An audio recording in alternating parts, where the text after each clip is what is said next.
Hello, everyone. Welcome to another episode of Triangle Offense. I'm Munish, and as always, I'm joined by Nishant. We had a good day in the NBA today. A lot of games, a lot of fun matches as well. Mavs finally got winning. I want to talk about them in today's episode. The Miami Heat lost to Washington Wizards without a Russell Westbrook, which probably helped the Wizards. You never know. But I want to talk about both these teams today. But we'll start off with the Clippers. Uh-huh. Now, we saw the Clippers come out all like a revenge season for the Clippers, right? Because they lost very badly to the Nets yesterday, and then they came out and showed all that fury on poor Cleveland Cavaliers. They won by a 20 plus margin. Paul George went hot, took 8 threes, scored 8 threes in fact, while the entire Cavs team took 10 attempts at three. So it was a blowout victory for the Cavs, and they look like this team. I was looking at the blowout for the Clippers, yes. And I was looking at the Clippers matches this season, and I noticed this trend, right? All the games that they lost only 6 games. One was that huge loss against the Mavs, and one game was against the Spurs, I think, where Paul George and Kawhi both did not play. Now, leaving aside those two aberrations, their losses have been against the Nets yesterday, the Warriors, where the Warriors came back from like 19 points down. Yeah. The Utah Jazz. And the Lakers, I think, at the start. And no, one was against the Spurs and one against the Hawks as well. So the trend here is the losses have all been against playoff contender, top teams. The wins have been against the lower ranked teams. Right. And now that they come out and get these big wins like today, and people are talking about how they were talking about Clippers last season. And then you all saw what happened in the last season, in the bubble, where they just crashed they almost lost to the Mavs, and then they crashed and burnt against the Nuggets. Do you think the Clippers have a problem? They will dominate these smaller teams and then lose when it really matters to the big teams? So a lot of the NBA season's about pacing. And if we're talking about Clippers, we're talking about chip contention, nothing else, right? Because like they get to the playoffs, nobody's impressed. They fall short of the Western Conference Finals, nobody's impressed. WCF is really where it starts for them. If they make it to the finals, all right. Step one, but we really wanted to win the chip to justify the kind of potential you guys have put together. So then if the chip is your goal for any chip contender, really in any sport, when you're going the long haul, a full season with the prize at the end of the season, it's all about pacing. It's about defining milestones. So it's like a large scale project, right? You have a timeline that you want to hit. You have milestones that indicate that you're going on track and you're following the schedule you laid out, and the eventual reward is you win a chip. Or let's just say you get to the Western Conference Finals. Now, in that sense, if the Clippers were to lay out a roadmap of the problems that they want to solve and the strengths that they want to build, A, before the playoffs, and B, by the time they get to the finals where they'll really be tested, I think they're on their roadmap and I think they're on track. The first problem for them to solve was what? Locker room issues. That it just ripped them apart last season. The lack of a vocal leader, lack of discipline, and you're never going to have equal distribution of rights and privileges on a squad. There will be superstars and they will be differently treated. It's just life.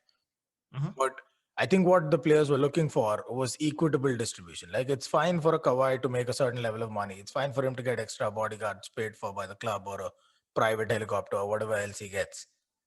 It's not fine for him to be treated differently on team activities. Like, it's not fair for the team to practice, but Kawhi gets a day off for no good reason.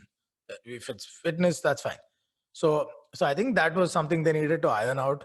They also needed to iron out team chemistry, as in, how do they get their best five to play together regularly? That was a big problem last year. They had like low double-digit games where their entire full-strength team played last season before the playoffs. And a part of that was realizing sometime in the bubble last year that you can't just sleep through it all and say, we'll turn on a switch. You can, if you have continuity of 3-4 years of playing together, and like the Golden State Warriors can flip a switch. If the core big three come back, they can flip a switch because they've done it together for so long. Even then they might be rusty, but they don't have to discover each other's strengths on the court as they play. So all of this combined, what did the Clippers do this season? I forget about how lights out their two stars are playing, right? Just start with the fact that they're playing and they're playing regularly. There's none of that load management nonsense unless there's just cause. Every once in a while a break is fine, but there's no bizarre load management practices. I think credit to the coach He walks the talk. Everyone said he was this way. Everyone said he doesn't back down to stars. He's done it in Cleveland. He's doing it here. And he's really gotten them all to rally together and play as one. That's a big deal. That's one. Two, they've got wins. It doesn't matter against two. At this stage, I don't think the focus should be too much on against whom they're getting these wins. Because if you remember, look no further than last season. When the season started, the Lakers were struggling against the Clippers in that 1-1. They got tossed by the Bucks, where Giannis went off for like 5 threes of all people. They lost a lot of those key games. But who were they beating? They were beating Sacramento, they were beating San Antonio, they were beating these kinds of teams, Phoenix Suns here and there. Like one big win against Utah. So at this stage, it doesn't matter so much who you're beating, who you're not. We can get to matchups at a later stage. It matters that you find your best five. It matters that you get your rotations in place. It matters that your shooters get into rhythm, your defenders understand the systems you're running and adapt and excel in those systems. It matters that your bench scoring is where you want it to be. And the players that are required to play off ball figure out that role. And it's not always easy. So all of these little things, that's what the first half of the season is about. And we're like a quarter of the way in. So if the only negative against the Clippers is that they've beaten the weaker teams and lost to a lot of the big teams, that's fine. They'll live with it. The positives, though, are they've got 2 wing defenders. It's the same positives as last year. They've got 2 wing defenders, and they're the only team that has 2 elite wing defenders that can take on the best 2 scorers on the other team. 2. Think about it. 2. Like you can put one guy each, and both of these guys are some of the best wing defenders in the league. You can put one guy each on, say, Steph Curry and whoever else you want to guard on that team. Dame Lillard and CJ. That's an immense luxury. And this is the only team with that. Where was their downfall despite this last season? Team chemistry, rotation, not having a consistent run of games. So that's really the problem that they have to solve. We know this is that team. And we know they're a nightmare matchup when they play to their strength in the playoff. So I'm actually overwhelmed by how well the Clippers have done so far. And they really are legit contenders. Anyone who keeps talking about will Philly be able to beat LA in the Lakers in the finals, or will the Nets be able to beat Lakers in the finals? It's a bit unfair to presume that the Lakers will make it to the finals, unless for some reason the Clippers come and choke again, because they're legitimate contenders. Okay, that was the Clippers talk. At least they got a few wins. The next teams I wanted to talk about are teams that are not getting any wins.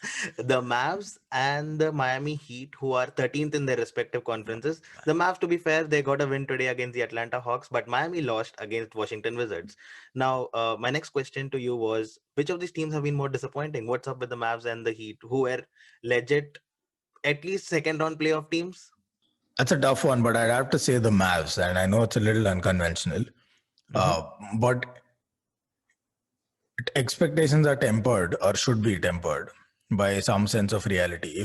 If you're talking about Miami Heat were finalists last season and runners-up, and 6 games, not a sweep, not a gentleman's sweep, so that must tell you something. And this season they don't look like anywhere close to being there. They don't even look like a playoff team right now. Sure, fair, but I didn't have expectations of that sort from the Miami team just because they made the finals last year, because anyone who did is forgetting that until they made the finals, we were consistently saying they're already overachieving at every stage. Right. Second round of playoffs, overachieving. Beat the Bucks, overachieving.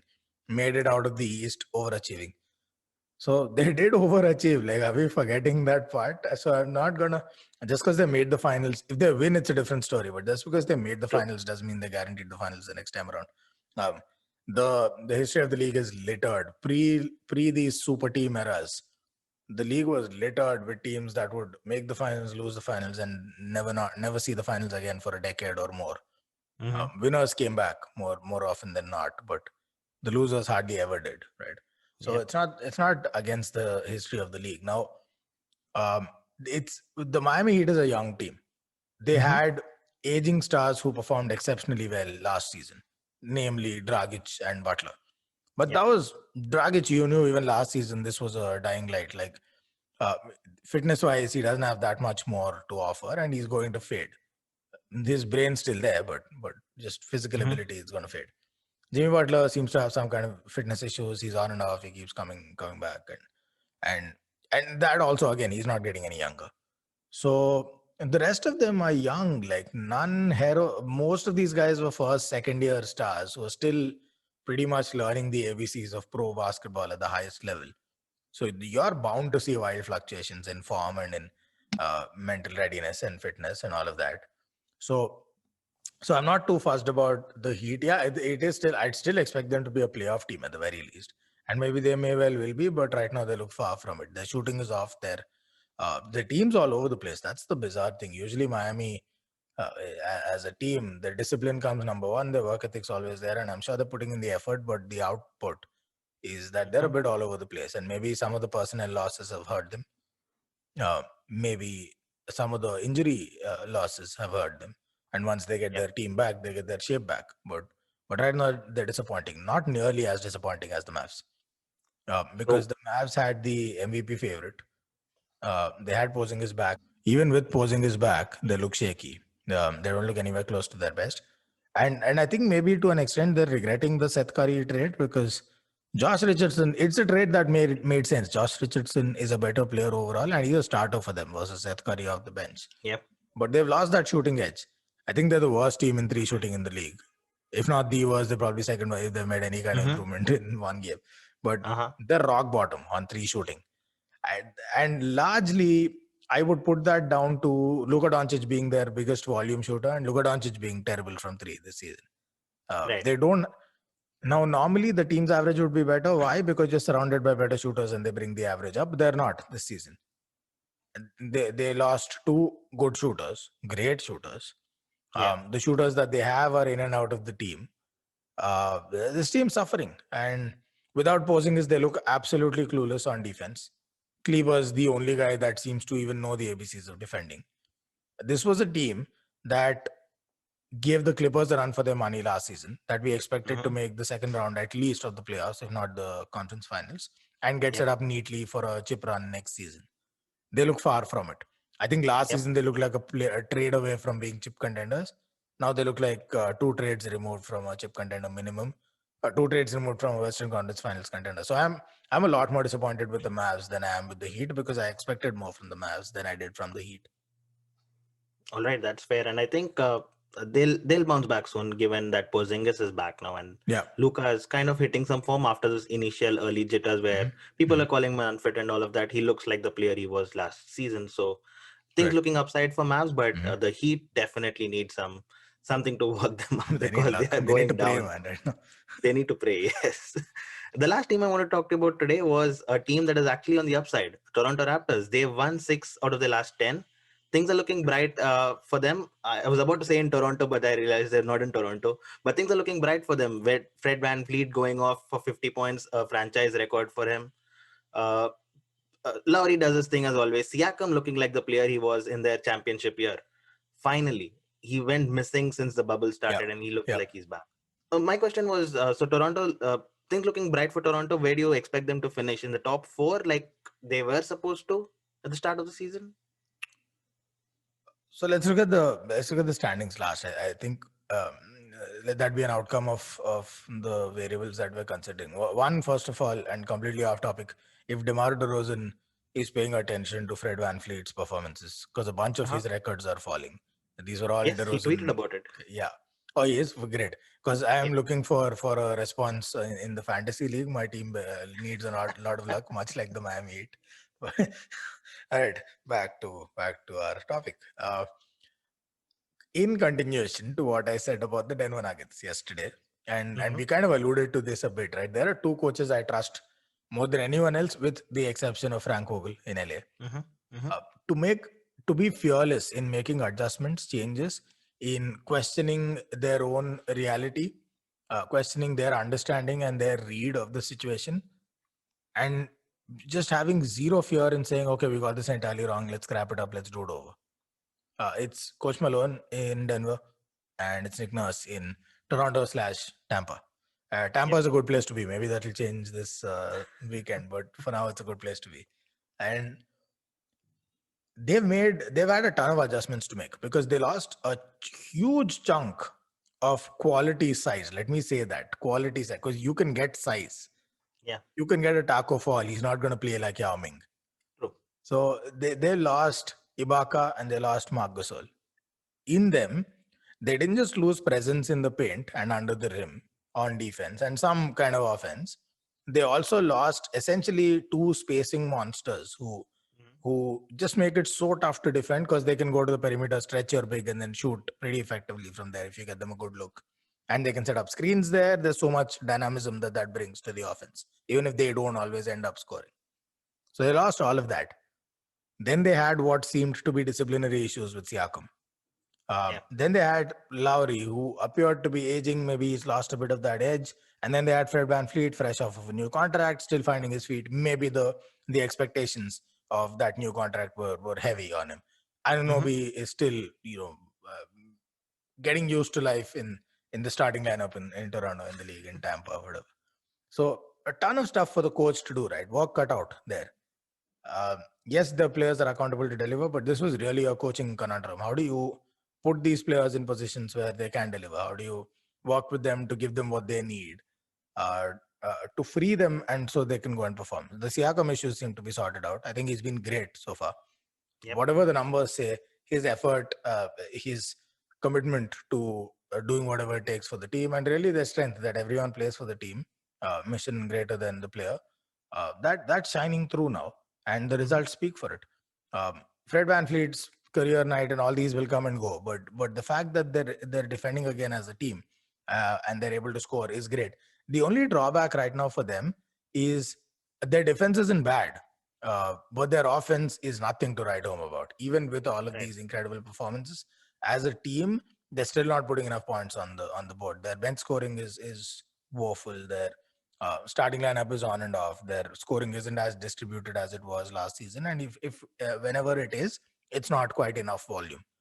So one of these key factors, and it's really interesting. I think they're in the they were bottom 5 last I checked. They probably are bottom 2 or worst in the league right now in points scored within 3 feet of the rim, which is essentially dunks, layups, finishing at the rim.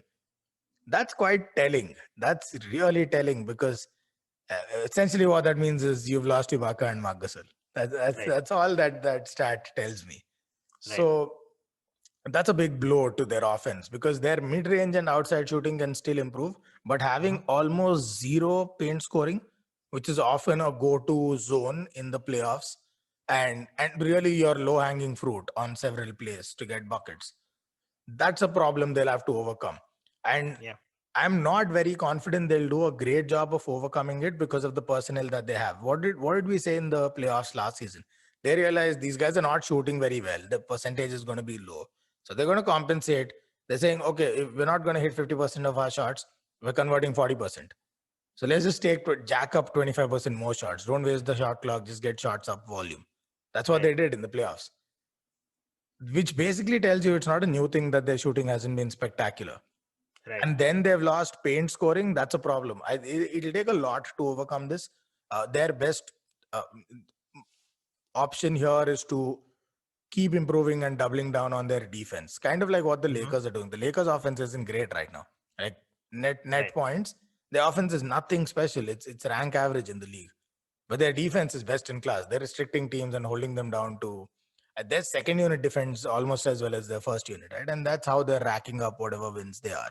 I think that's the model that Toronto will have to adopt, of doubling down on defense, little hope and a prayer on offense, because that paint scoring isn't going to improve too much. So they've got to keep working on their shooting, working on set plays to get their best shooters, more usage rates, stuff like that. But until they figure that out, I think defense is where they're strong and where they can, even with the loss of personnel, they should double down, and that's where they create those wins.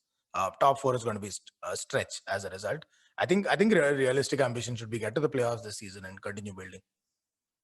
All right, so that was Toronto Raptors, and I think the Raptors need to realize soon that Aaron Baines is not their man. Like, I realized it early in my fantasy league and chucked them out. I think the Raptors should do that soon too. I think they knew it when they traded him in, or they got him in. But these were the teams I want to talk about, and I think we covered like 5 teams today. That was pretty intense. And we'll do this again tomorrow. The Nuggets play the Lakers. Excited about that. A repeat of the Western Conference Finals. Any predictions?